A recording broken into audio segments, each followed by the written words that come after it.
नमस्कार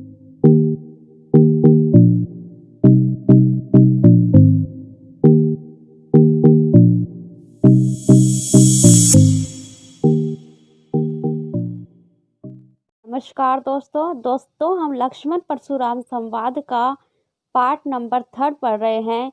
देखो इसमें क्या लिखा हुआ है।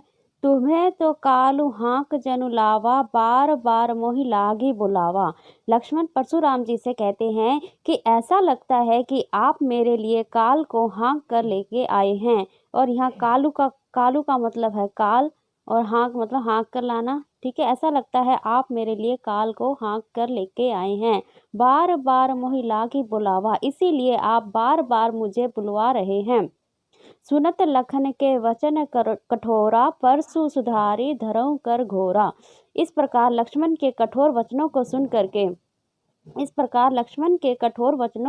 करके परशुराम अपने अपने परसे को अपने हाथ में धारण कर लेते हैं। अब जनि देई दोसु मोहि लोगु, कटुवादी बालकु बद जोगु। परशुराम जी आगे कहते हैं, जनी का मतलब है यहाँ पर मत, देई मतलब देना, दोष मतलब दोष, मोहि मतलब मुझे, लोग मतलब लोग, कि अब लोग मुझे दोष मत देना, अब सभी लोग मुझे दोष मत देना।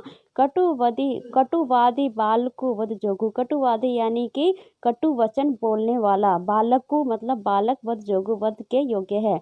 यह कड़वा वचन बोलने वाला, कटु वचन बोलने वाला बालक अब वध के योग्य है, अब मरने योग्य है। लोकी बहुत मैं बांचा, अब यहू मर निहार भासाचा।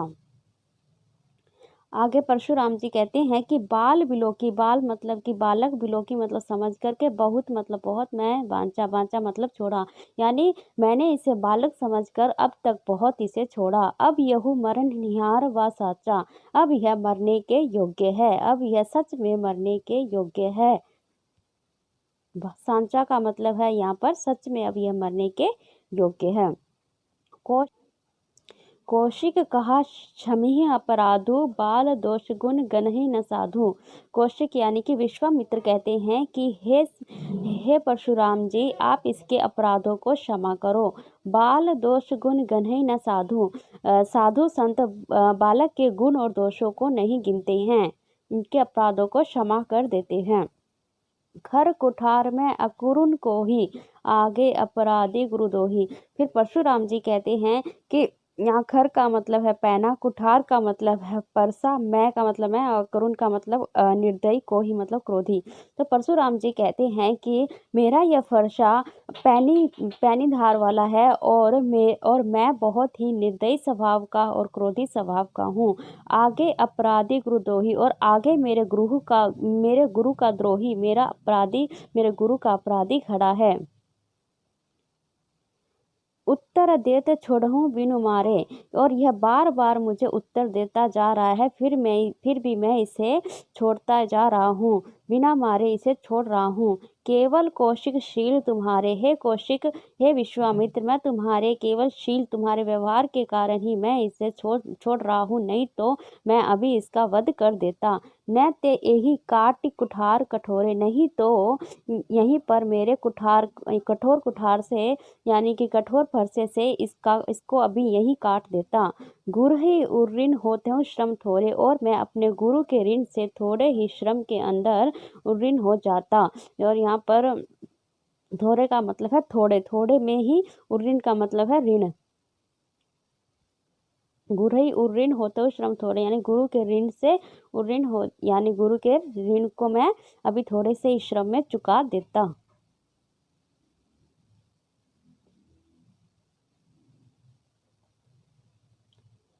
गादि सुनु कै हृदय हसी, मुनहि हरिहर सूज।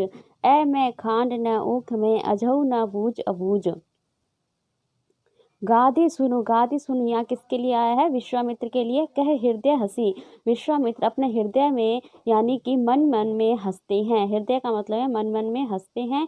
मुनहि हरिहर सूज, और वे सोचते हैं कि मुनहि मतलब यहाँ पर परशुराम को सब हरा ही हरा दिख रहा है। हरिहर का मतलब कि हरा हरा। ठीक है। ऐ मैं खांड न ऊख में, अझऊ न बूझ अबूझ। ऐ मैं खांड, ऐ मैं यहाँ की, ऐ मैं का मतलब होता है लोहे की खांड। ऐ मैं का मतलब है लोहा, और खांड का मतलब है तलवार। न ऊख में, ऊख में मतलब कि गन्ने का तलवार नहीं है, गन्ने का यह रस नहीं है, यह तो लोहे की तलवार है। अजहु न बूझ अबूझ।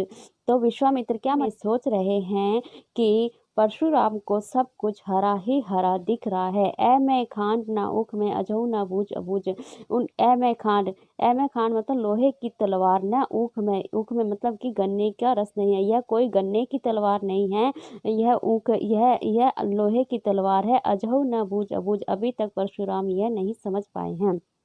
तो विश्वामित्र मन ही मन में ये सोच रहे हैं कि इनके सामने, परशुराम के सामने जो दो व्यक्ति खड़े हैं वो कोई साधारण व्यक्ति नहीं है, बल्कि ये तो लोहे की तलवार से बने हुए व्यक्ति हैं और कहीं किसी गन्ने के रस से बने हुए नहीं हैं। ये कोई साधारण व्यक्ति नहीं है। अभी ये विश्वामित्र नहीं समझ पा रहे हैं। लखन मुनि शील तुम्हारा। आगे लक्ष्मण परशुराम से कहते हैं कि हे मुनीश्वर, हे परशुराम जी, आपका शील कौन नहीं जानता, आपका व्यवहार कौन नहीं जानता। कौन नहीं जानत विदित संसारा। यह तो पूरा संसार आपके स्वभाव के बारे में जानता है। माता पिता उर्ऋण भय नीके। आप अपने माता पिता के ऋण से तो अच्छी तरह उर्ऋण हो गए। गुरु ऋणु रहा सोच बड़ जी के। और अब आप अपने गुरु के ऋण के बारे में सोच रहे हैं कि उसको कैसे चुकाएंगे। सो जनु हमरई माथे काढ़ा। और उस ऋण को आप मेरे ही माथे पर मढ़ रहे हैं। दिन चली गए ब्याज बड़ बाढ़ा। दिन चली गई, अब बहुत सारे उस ऋण को लिए हुए कई दिन चले गए, कई दिन बीत गए और उसका अब ब्याज भी बढ़ गया होगा। अब आन्हिय व्यवहारियाँ बोली, तुरंत देऊ में थैली खोली। आगे लक्ष्मण कहते हैं कि अब तो आप हिसाब किताब करने वाले व्यवहारिया को बुला लीजिए। तुरंत देऊ में थैली खोली। मैं अपने थैली को तुरंत खोल करके आपके ऋण को चुका दूंगा। सुनी कटु वचन कुठार सुधारा। हाय हाय सब सभा पुकारा।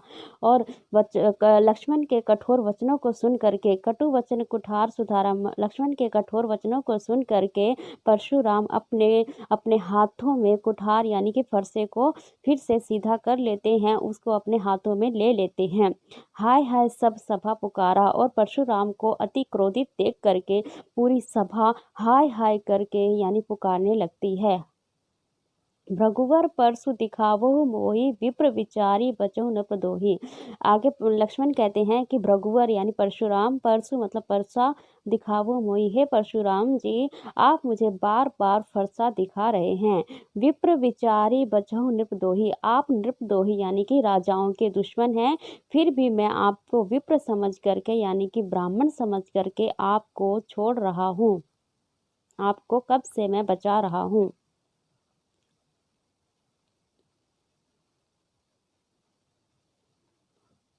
मिले न कबहु सुभट रन गाढ़े, द्विज देवता घरई के बाढ़े। आगे कहते हैं कि लगता है आपको रण यानी कि युद्ध के अंदर कभी सुभट मतलब कि वीर योद्धा नहीं मिले। द्विज देवता घरई के बाढ़े। द्विज देवता, द्विज यानी कि ब्राह्मण और देवता अपने घर के ही शेर होते हैं, अपने घर में ही अपने आप को बड़ा मानते हैं। अनुचित कही सब लोग पुकारे, रघुपति से नहीं लखनऊ निवारे। और इस तरह से लक्ष्मण के वचनों को सुन करके सभा में बैठे हुए सभी लोग अनुचित है कहकर पुकारने लग जाते हैं। और रघुपति शय नहीं लखनऊ निवारे। और रघुपति शय नहीं मतलब इशारे से, निवारे मतलब कि उनको रोकते हैं, मना करते हैं। लक्ष्मण को रघुपति अपने इशारे से, अपने आंखों के इशारे से लक्ष्मण को मना करते हैं, उनको रोकते हैं। लखन उत्तर आहुति सरिस। लखन उत्तर आहुति सरिस, भृगुवर कोप कृशानु। बटत देखी जल सम वचन, बोले रघुकुल भानु। लखन उत्तर यानी लखन का उत्तर, आहुति सरुस आहुति के समान, भृगुवर कोप कृशानु। भृगुवर यानी कि परशुराम के क्रोध को बढ़ा रहा था, यानी लखन का उत्तर आहुति के समान परशुराम के क्रोध को बढ़ा रहा था। बढ़त देखी जल सम वचन, बोले रघुकुल भानु। इस तरह बातों को बढ़ता देख करके जल सम वचन यानी कि जल के समान यानी मीठी वाणी बोले रघुकुल भानु यानी रघुकुल के भानु श्री राम। इस तरह श्री राम जो हैं बात को बढ़ते हुए देखकर बहुत ही जल के समान मीठी वाणी बोलकर उनके क्रोध को शांत करते हैं। हम अब कठिन शब्द देखते हैं। यहाँ भंजनीहारा का मतलब है तोड़ने वाला, रिपु का मतलब है दुश्मन, अवमाने का मतलब है अपमान करना, परशु का मतलब है फरसा, महिदेव का मतलब है ब्राह्मण, अर्भक का मतलब है बालक और मही का मतलब है पृथ्वी।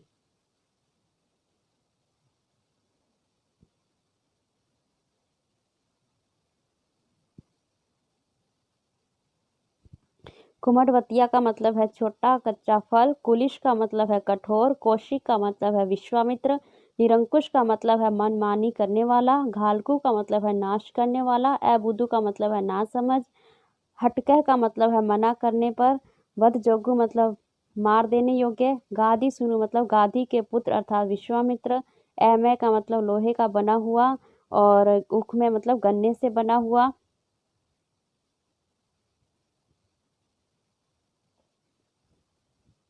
रिसाई का मतलब है गुस्सा करना, बिलगाऊ का मतलब है अलग होना, लरिकाई का मतलब है बचपन, कोही का मतलब है क्रोधी, बिलोक का मतलब है देखकर, महाभट्ट का मतलब है महान योद्धा, कुठारू का मतलब है कुल्हाड़ी और तर्जनी का मतलब है अंगूठे के पास वाली अंगुली।